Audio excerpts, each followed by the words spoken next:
આપણે બધા કથા સાંભળીએ તો છે કે શ્રીનાથજી ગિરિરાજજીમાંથી પ્રગટ થયા, પણ ગિરિરાજજીમાં પધાર્યા ક્યાંથી? તો એનો એ ભાવ ભગવદીઓ ગાય છે કે જ્યારે પ્રભુને લેવા માટે અક્રૂરજી આવ્યા, કંસે મોકલ્યા, ધનુર્યજ્ઞનું આયોજન કર્યું છે અને મથુરા ભગવાન પધારે એના માટેની વ્યવસ્થા કરી છે. અને એ વ્યવસ્થામાં અક્રૂરજીને લેવા માટે મોકલ્યા. અક્રૂરજી આવ્યા છે રથ લઈને, અને બધા જ વ્રજવાસીઓ દુખી થઈ ગયા કે પ્રભુ પધારી જશે. નંદ અને યશોદાજી કહેવા લાગ્યા કે લાલન, તારા વગર અમે જીવીશું કે? તું બ્રજમાં નહીં હોય અને તું તો અમારું પ્રાણ છે, તારા વગર અમારું જીવન સંભવ નથી. નંદ અને યશોદાજી પ્રલાપ કરવા લાગ્યા, પ્રભુને અવતાર કાર્ય કરવા માટે મથુરા જવું છે. અને ત્યારે ભગવાન યશોદાજીને પૂછે છે કે મૈયા, મેં વ્રજમાં રહીને અનેકવિધ લીલાઓ કરી છે, તને મારી કઈ લીલામાં આસક્તિ છે?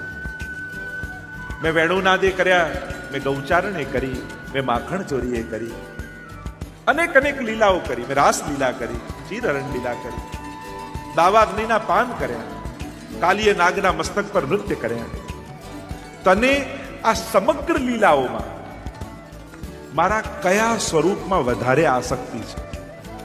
તને વધારે પ્રિય કયું સ્વરૂપ છે? અને ત્યારે નંદ અને યશોદાજી કહેવા લાગ્યા કે લાલન, તમારી તો બધી જ લીલાઓ આનંદાત્મક છે, આપનું તો પ્રત્યેક સ્વરૂપ ચિત્તમાં પ્રસન્નતા પ્રગટાવનારું છે. પણ હે પ્રભુ, જ્યારે આપે ગિરિરાજજીને પોતાની ટચલી આંગળીમાં ધારણ કર્યા ને, અને ગોવર્ધનનાથનું સ્વરૂપ જ્યારે આપે ધારણ કર્યું, એ સ્વરૂપ અમને સૌથી વધારે પ્રિય છે.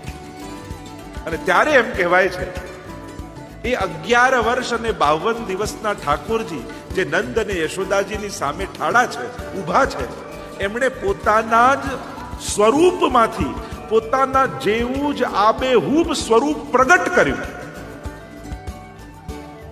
અને એ સ્વરૂપ પ્રગટ કરી જે ગિરિરાજ ધારણ કરનારું હતું, એ સ્વરૂપ નંદ અને યશોદાજીને સેવા માટે પધરાવ્યું અને કહ્યું કે આ સાક્ષાત મારું સ્વરૂપ મારા જ શ્રીઅંગમાંથી મેં પ્રગટ કર્યું છે, અને જે આનંદ મારી સેવામાં તમને અનુભવ થાય છે, એ જ આનંદ આ સ્વરૂપ દ્વારા તમને સદાય પ્રાપ્ત થતું રહેશે.